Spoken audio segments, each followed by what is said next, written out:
Fala galera, mais uma vez eu, Alexandre Magalhães, na resenha com Magalhães para falar dos times do futebol brasileiro, dos campeonatos que estão em curso. Campeonato Brasileiro 2025, Série A, 31ª rodada.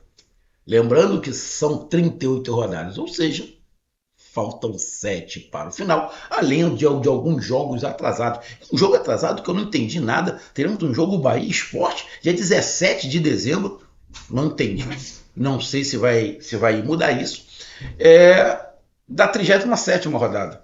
Mas o Campeonato Brasileiro acaba dia 7. Sinceramente, eu não entendi o porquê. Depois eu vou pesquisar. Mas faltam 7 rodadas.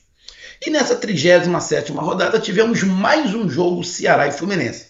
Porque tivemos um Fluminense e Ceará, um jogo atrasado, onde o Fluminense venceu o Ceará por 1-0 com um gol do René. E agora, dentro da rodada, tivemos Ceará e Fluminense. E o Ceará venceu o Fluminense por 2-0. Teve até um terceiro gol, mas acabou sendo anulado. Mas o Ceará vence o Fluminense. Resultado muito bom para o Ceará, que dá uma estancada em relação à zona do rebaixamento, e o Fluminense cai na tabela, sai da zona de classificação direta, né, para a Libertadores.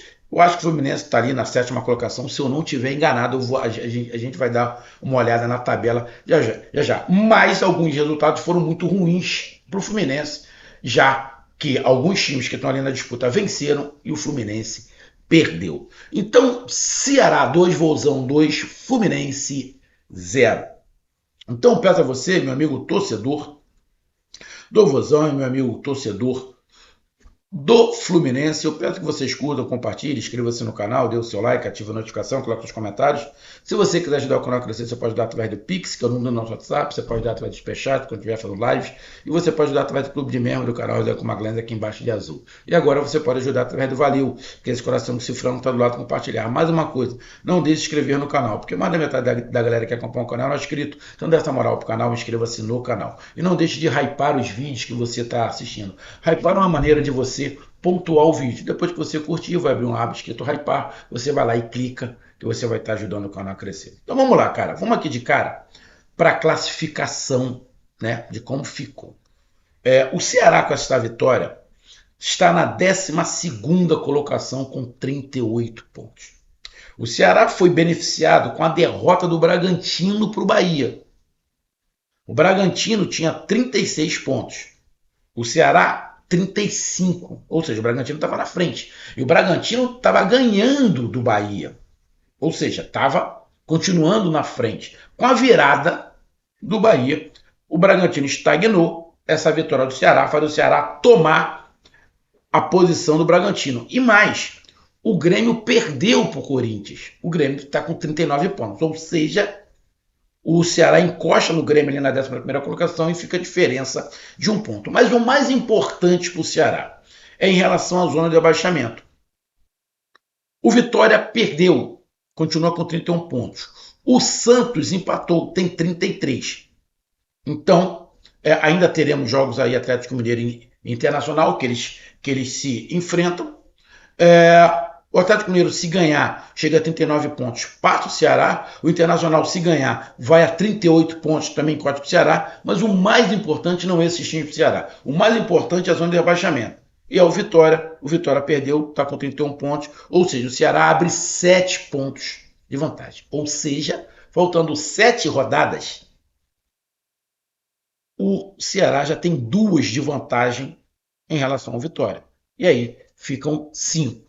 Dependendo do que aconteça daqui a mais 2 ou 3 rodadas, o Ceará já pode estar tranquilo, sem nenhum tipo de problema em relação ao rebaixamento. Então, rodada muito boa, muito boa. Bragantino perdeu, o Grêmio perdeu, muito boa.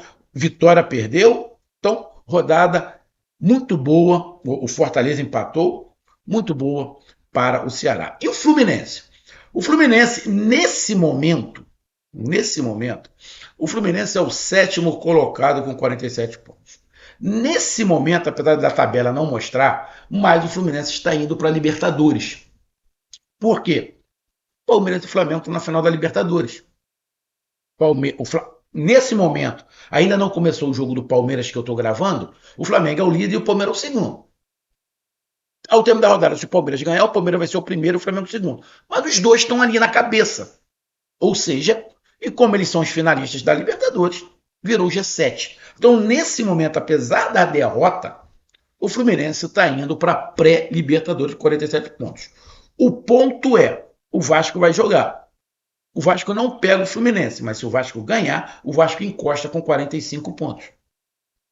O Corinthians está chegando, tem 42, tem ali uma margem, né, de 5 pontos no Fluminense, mas com essa derrota, o Fluminense pode ver o arquirrival carioca encostar nessa disputa. O Fluminense deu uma certa sorte, porque o Botafogo não ganhou. O Botafogo está ali com 48 pontos, ou seja, apesar da derrota, ele não viu a galera se distanciar muito, principalmente em relação ali ao Botafogo. Agora, em relação à classificação direto, ele viu o Bahia abrir. Agora, para o Fluminense direto para a Libertadores, ele tem uma diferença para o Bahia de 5 pontos.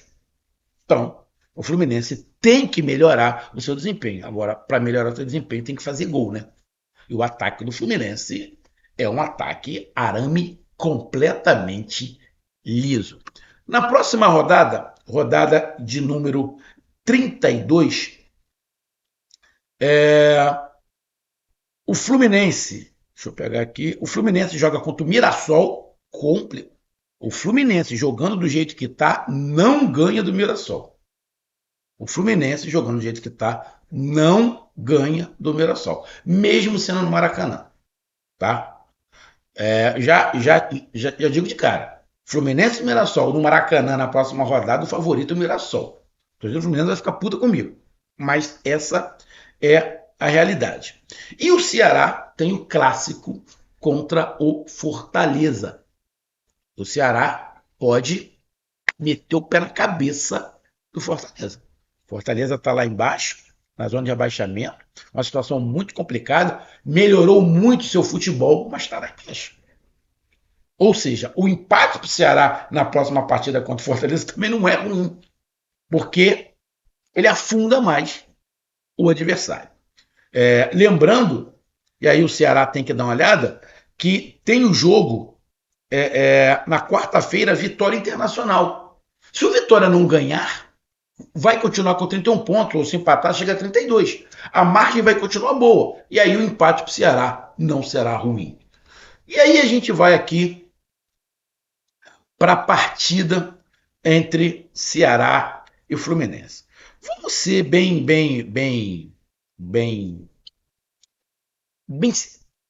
curto e grosso. O Ceará foi melhor que o Fluminense os dois tempos. Ponto.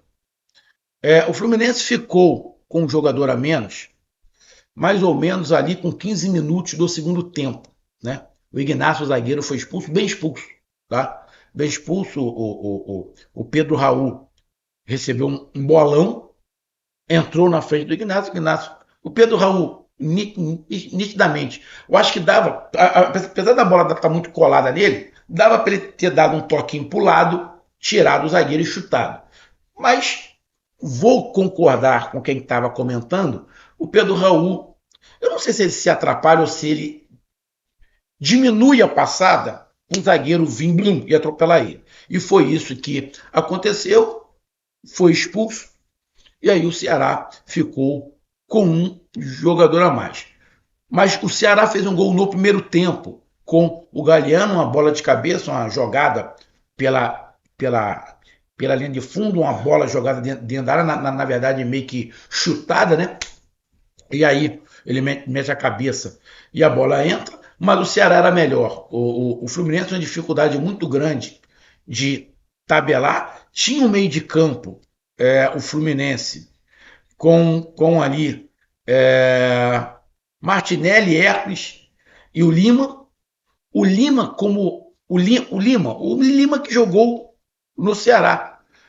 O Lima não é armador. O Lima não é armador. Então, o Fluminense não conseguia armar. Não conseguia armar. Lógico, o, o, acho que é da Costa o nome dele.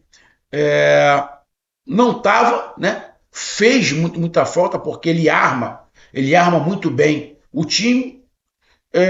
Não foi colocado o Soteldo, ele parece que não está usando muito o Soteldo, ele parece que o treinador também não gosta muito do Soteldo, vive uma fase muito ruim. O Soteldo seria esse cara para dar uma qualidade melhor, mas o Soteldo não vive uma grande fase. Então, cara, o Ceará foi melhor, muita vontade, muita disposição. O ataque, o Fluminense fazendo pouca coisa, criou uma ou outra situação, as tabelas pelo meio, depois tentou umas jogadas pelo lado, mas o Ceará estava marcando bem e saindo com muita qualidade. O tanto que você pega o número de chutes é o triplo. O Ceará chutou 13 vezes e o Fluminense 4. Ah, e tem um detalhe. Até o final quase do primeiro tempo, o Fluminense não tinha dado um chute no gol. 45 minutos de jogo, o Fluminense não tinha dado um chute no gol, porra. Então o primeiro tempo foi do Ceará, o segundo tempo também do Ceará. O Ceará sai vencendo no primeiro tempo, o segundo tempo faz mais um gol também com o Pedro Raul. O Pedro Raul fez até um terceiro gol, né? Mas acabou sendo no terceiro gol. Foi o segundo gol, saiu o gol com o Galhardo, depois com o Pedro Raul. E aí teve outro gol do Pedro Raul que foi anulado, porque acabou batendo na mão do Mugni. Mas o mais importante foi a vitória. E uma vitória aonde foi justa, porque o Ceará foi superior ao Fluminense. O Fluminense não jogou absolutamente nada. O Ceará dominou os dois tempos. Não tem muito o que falar. E perfeito aí para o Ceará, que dá uma estancada em relação ao rebaixamento. Então tá aí a minha análise, um grande abraço, até mais, valeu, tamo junto, fui!